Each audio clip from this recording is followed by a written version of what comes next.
Guys, welcome back to another vlog. I've been to Baguio several times already, pero believe it or not, first time ko lang makapunta dito sa Mirador Heritage and Eco Spiritual Park. Since Labor Day weekend, naisip namin na spend ang long weekend dito sa summer capital of the Philippines para makapag-relax at makapag-enjoy sa malamig na weather. So ito ang first stop namin. Pagpasok pa lang, mapapansin mo na agad yung fresh air, ang daming pine trees and sobrang peaceful ng paligid. Ang ganda ng ambience dito. Parang ang sarap lang maglakad ng dahan-dahan at i-enjoy ang nature. Isa sa mga pinaka-famous spots dito ay yung Torii Gate. Talagang picture perfect siya at isa ito sa mga dahilan kung bakit maraming bumibisita dito. Feeling mo parang nasa Japan ka for a moment pero with a beautiful backdrop of Baguio. Habang naglalakad kami, marami ring scenic pathways, gardens at viewing areas kung saan pwede kang huminto para mag-picture o simpleng mag-relax lang. Hindi lang siya magandang pang photo kundi perfect din kung gusto mo ng tahimik na lugar para makapag-unwind. Since Heritage and Eco Spiritual Park ito, may mga prayer areas rin at stations of the cross, kaya marami rin pumupunta rito for reflection and quiet time. Kung hindi yon ang main purpose ng visit mo, ma-appreciate mo pa rin yung serenity ng buong place. Isa sa mga nagustuhan ko dito ay yung sobrang linis at well-maintained ng park. Hindi rin siya masyadong crowded nung bumisita kami, kaya na-enjoy talaga namin yung pag-iikot without feeling rushed. Just a little tip lang, wear comfortable shoes dahil may mga paakyat at pababa na pathways. Medyo mapapalakad ka talaga pero promise worth it naman dahil ang daming magandang views sa bawat corner. Overall, masasabi kong magandang way itong simulan ang Baguio trip namin. Kahit ilang beses na akong nakapunta sa Baguio, nakakatuwang may bago pa rin akong nadidiscover. Kaya kung first time mo rito or kahit paulit-ulit ka nang bumabalik sa Baguio, I definitely recommend adding Mirador Heritage and Eco Spiritual Park to your itinerary. Paglabas nyo ng Mirador, pwede na rin kayong dumaan at bumisita sa Lourdes Grotto since magkatabi lang sila. Since medyo late na, nag-decide na lang kami na mag-lunch dito sa Archeo Restaurant na makikita nyo agad pagbaba ng Lourdes Grotto. Okay naman ang food, hindi siya super memorable pero pwede na kung gusto nyong kumain bago magtuloy sa next destination. After namin sa Lourdes Grotto, dumiretso na kami sa Burnham Park since malapit lang naman siya. Sakto, after lunch, perfect din talaga siyang puntahan para maglakad-lakad at mag-relax. Kaso naalala ko, sarado pa pala ang Burnham Lake for rehabilitation. Kaya hindi kami nakapag-boating this time. Sayang kasi isa pa naman yun sa pinakakilalang activities dito. Pero okay lang din, nag-ikot-ikot na lang kami sa park, bumili ng mga snacks at pasalubong sa mga stalls. Hindi ganun kalamig ang weather guys kasi nga El Nino, pero good thing, pagdating naman ng gabi is malamig na ulit siya, so Baguio feels na ulit. Kahit simpleng lakad lang, iba pa rin talaga ang vibe ng Burnham Park. Daming families, tourists at locals na nagpipiknik o nagbabike, kaya buhay na buhay ang paligid. Dito rin kami nagtagal dahil excited na ang mga pamangkin ko na bumalik sa hotel para mag-swimming. Kaya after makabili ng mga gusto namin, bumalik na rin kami para sulitin pa ang natitirang oras ng araw. Guys, Jules! Dahil mahilig kami sa kape, nag-take out muna kami dito sa Pick Up Coffee bago bumalik sa hotel.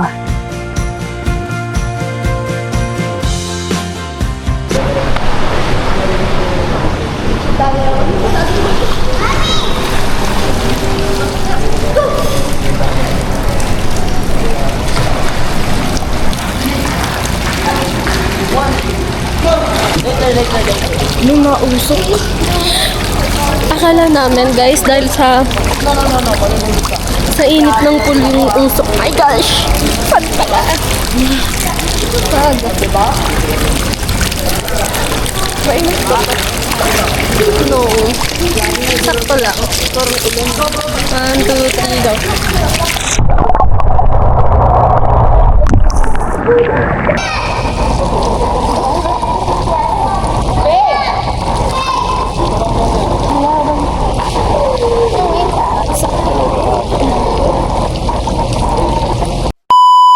So, ito na yung iconic giant na strawberry.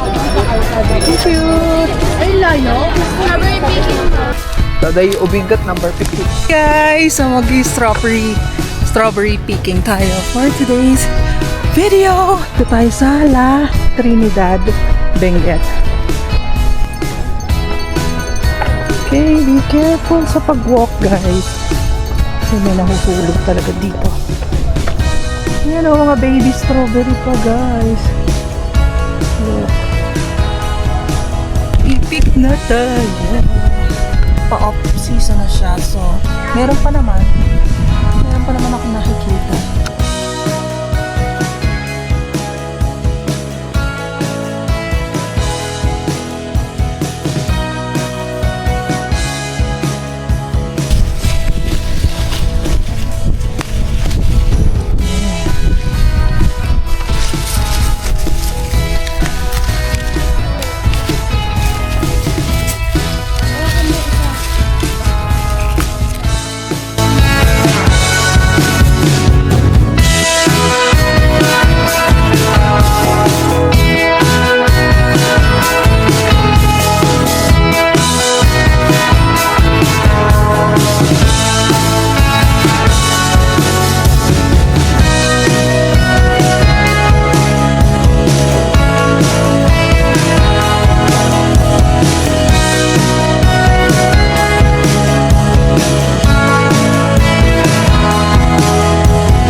So ngayon nandito tayo sa Igorot Stone Kingdom. Boy, super taas niya.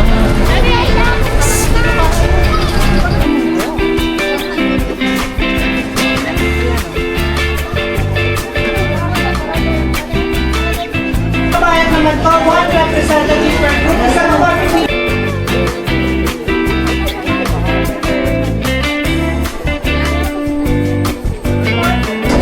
Stampo tayo sa window.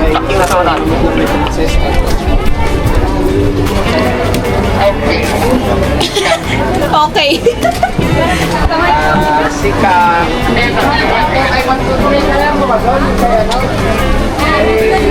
Yung aso ta. What aso? Yung dalawang magkamukha. St. Bernard's.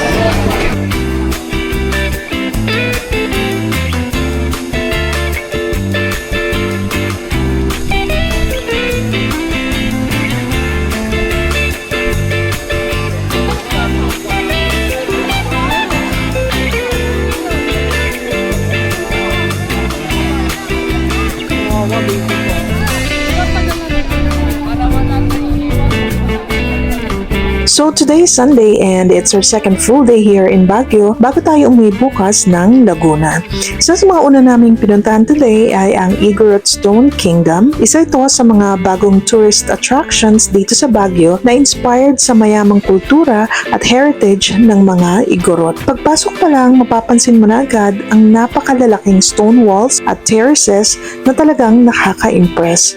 Marami ring magandang spots para sa pictures, kaya kung mahilig kayong mag-picture, sulit na sulit ang pagpunta dito. Hindi mo na ito sobrang laki, maganda pa rin itong idagdag sa Baguio itinerary ninyo. Let's go. Wala sa kanya. Pati sa taas nagka-cart. Grabe.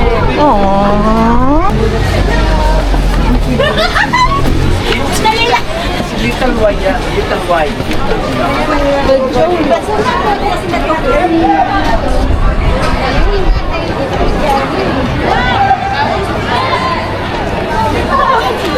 So, ito pala yung statue ni Randy Hugo na nag-viral noong 2022. Dito siya sumigaw ng hep hep, tapos yung mga tao naman sa baba sabay-sabay sumagot ng hooray.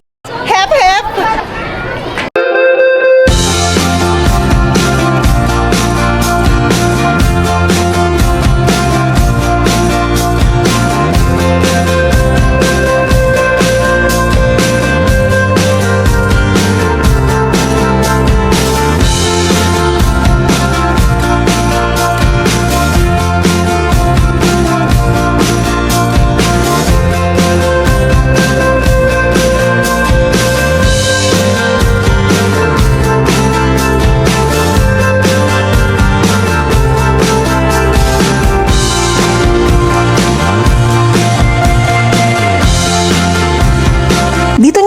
makikita si Mark Agkawili, isang PWD artist na gamit ang kanyang kanang paa at colored pens para gumawa ng mga napakagagandang artworks. Nakakatawa guys, hindi namin napansin, nasa exit pala kami pumasok, hindi sa entrance.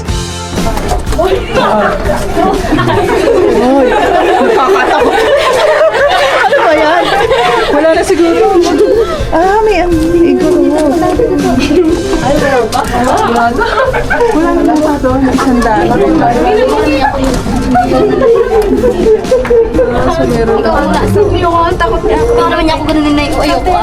So na, pupunta naman tayo sa other side using this bridge. So, ito naman yung other side, guys. So, nakakakalahati na tayo. Yung kalahati na lang and we're done!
Ito na yung pinakalas namin, guys.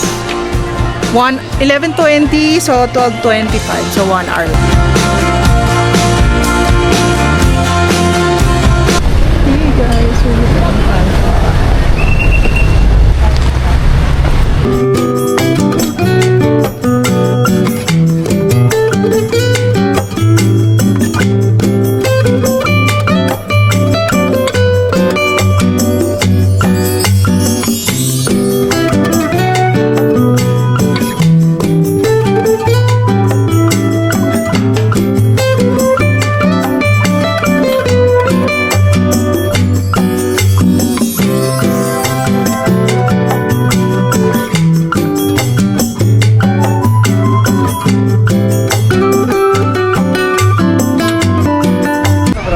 Okay, so welcome to Rides Park.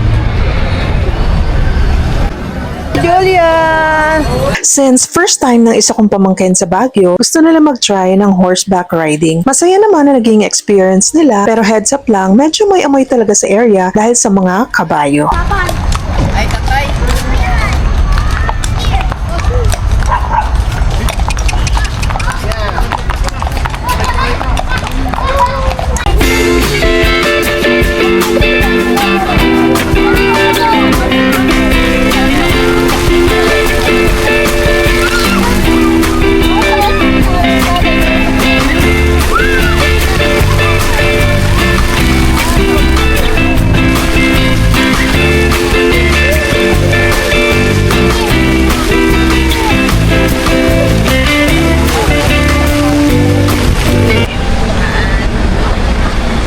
Nandito na tayo sa gate ng The Mansion. So ito yung summer vacation house ng ating president. Hi! Sobrang tagal na ng last punta ko dito at kung tama pa ang tanda ko, close pa ang gate noon. Ngayon, pwede na kayong pumasok sa loob ng grounds and I believe pwede rin kayo magpa-schedule para makapasok sa mismong mansion.